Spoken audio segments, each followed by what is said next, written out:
If you're a homeowner with a mortgage or you rent your property, then the events of yesterday may impact on you. Today I'm going to deviate from my £100 to £100,000 challenge conversation to talk about something which is going to affect a lot of people, particularly in the UK, but probably similar things going on in other countries, including the US as well. And I'm talking about the fact that the Bank of England yesterday raised interest rates again by 0.25%. Reading the news articles, it looks like this is the 14th time in a row that the Bank of England has raised the interest rates. What does that mean for everyday person? Well, generally speaking, the Bank of England base rate affects what the rate of interest you get when you've got savings, but it also affects the interest rate of which you pay back against any loans, or in this case, mortgages. If you only rent, why are you worried about this? I'll come to that at the end of the video, so hang in, but it's going to be worth it. If you are a homeowner, however, I just want to give a bit of an example, and I'm not a financial advisor, so none of this video is financial advice, other than to say, definitely go and seek some advice if you think you might be affected by this, and there's going to be a lot of people that are. I just want to give an example of an average house. A couple bought a house, say 2 years ago. Now the average house price in the UK is about 270,000, but for the ease of maths, let's say they bought a house, they stretched themselves and they went for £300,000. They had 25% deposit, so £50,000, and they mortgaged the rest at £250,000. Now, 2 years ago, you could probably get an interest rate on a residential mortgage at 75%. You could probably get a 2% interest rate, which means you're going to pay 2% for the fixed rate period. And let's say that was 2 years. That would mean for the last 2 years, your mortgage payments have been about £950. Bank would probably have done a stress test against whether you could afford to pay that mortgage, and as a household you probably would have needed, if you used the 4.5 times income stress test, you probably would have needed just over £50,000 of household income to be able to afford that mortgage. Now fast forward to today, and let's say you're just about to finish your fixed rate and you're looking for your next mortgage.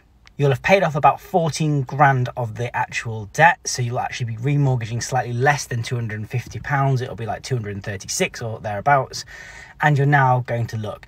Unfortunately, there are no 2% mortgages on the market at the moment. The average mortgage price that I looked at yesterday, interest rate, you're looking at about 6%.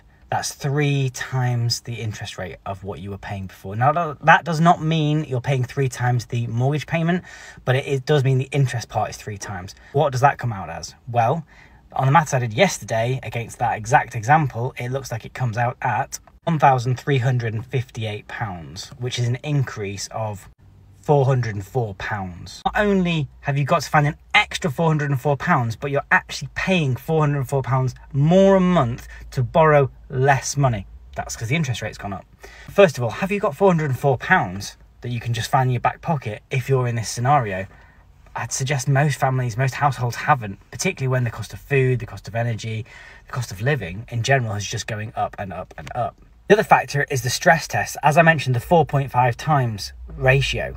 The 4.5 times ratio says that you need to earn as a household about 4.5 times the annual amount you're going to pay, which in this case means the new household income needs to be over £70,000.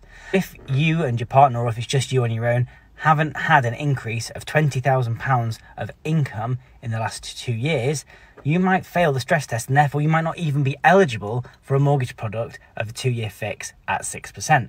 What does that mean? Well, probably that you're going to have to stick with your current mortgage. That's going to go onto a variable rate, which will invariably be higher. There are some exceptions, but generally not. And you might be paying as much as 7.5%, which means your mortgage payment could be as high as £1,556 or £602 extra each month that you need to find. That's pretty scary. Okay, so what if you don't own your house? What if you don't have a mortgage? And what if you're renting?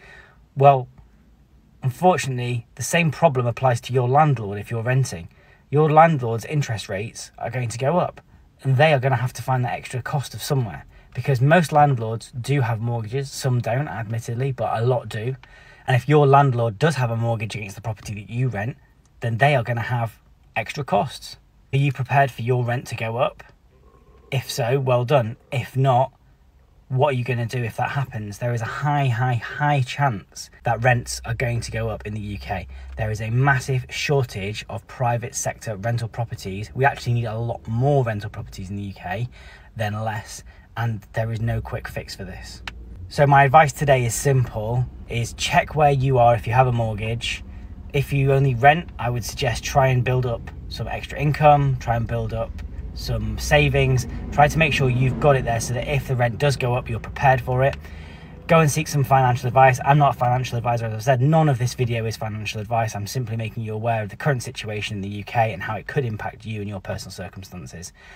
For more information about how I'm going about trying to increase the amount of money that I'm making each month by using Amazon, then check out my profile.